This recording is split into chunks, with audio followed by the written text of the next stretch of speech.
Las leyes, las llamadas leyes de la dictadura, en realidad tienen una larga historia en nuestro país, porque tuvimos varios gobiernos de facto, el 30, el 43, el 55, el 62, el 66 y finalmente el 76.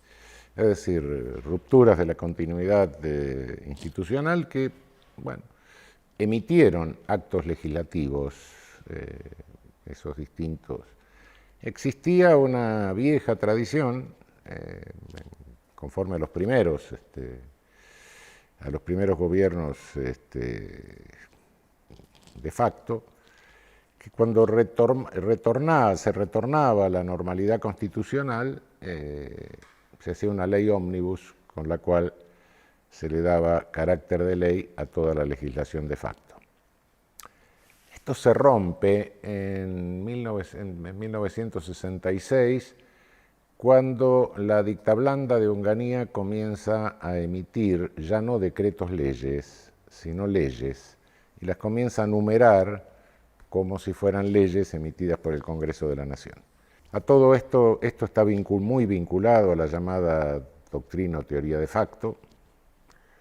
Esta teoría de facto fue consagrada por la primera Corte Suprema de Justicia de nuestro país respecto de Mitre, y esa jurisprudencia que reconocía el poder de facto fue retomada en la famosa acordada, desgraciada acordada de 1930 de la vieja Corte Suprema de Justicia de la Nación. Este reconocimiento del poder de facto de alguna manera legitimaba estos decretos leyes o leyes o como lo quieran llamar. Si la Corte Suprema avaló todos los golpes de Estado y esos golpes de Estado designaban comisiones legislativas de asesoramiento legal, esas leyes son legales. Por eso siguen vigentes. El punto es que no son legítimas. La democracia debería plantearse la legitimidad, porque si no, tendríamos que dejar de votar diputados. ¿Para qué seguir votando diputados si una comisión legislativa puede sancionar leyes y siguen vigentes? Es un cuestionamiento fuerte del corazón de la democracia y es algo que, como es tan desconocido y tan opaco, no genera debates y no genera discusiones entre los ciudadanos. Insisto, son legales, pueden no ser legítimas, pero lamentablemente el sistema jurídico argentino, atado a la decisión de los supremos, permite que sean legales.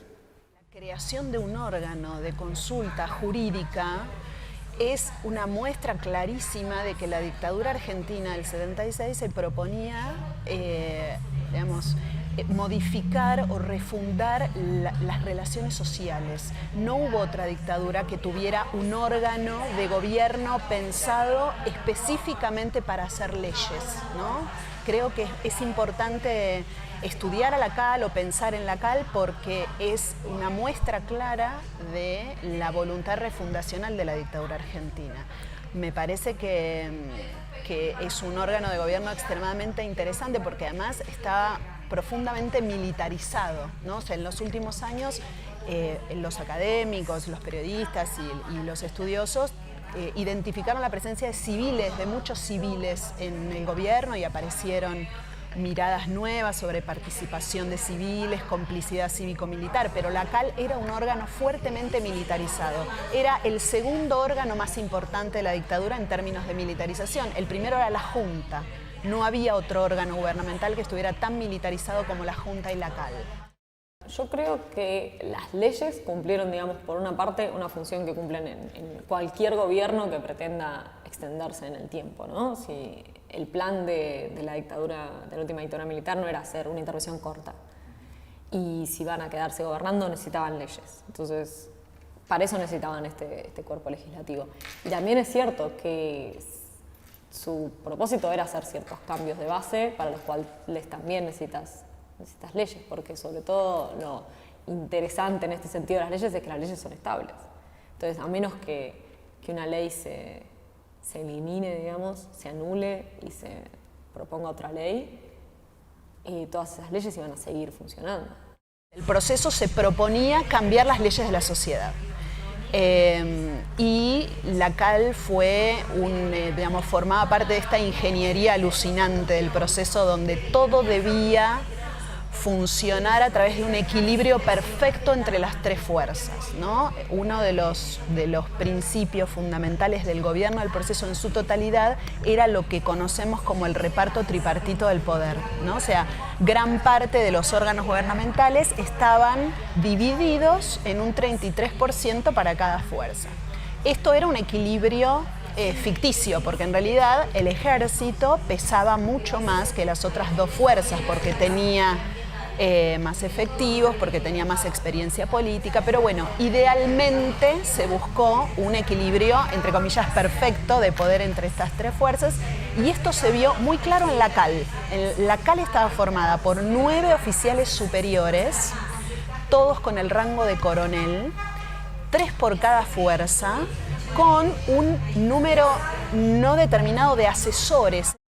El proceso legislativo, digamos, tal vez es lo que más difiere del Congreso Democrático. En realidad solo tenían iniciativa los altos mandos del ejército y los ministerios. Entonces no había leyes de los legisladores, digamos. Las leyes venían de los ministerios, eran todas leyes del Ejecutivo, los proyectos, digamos.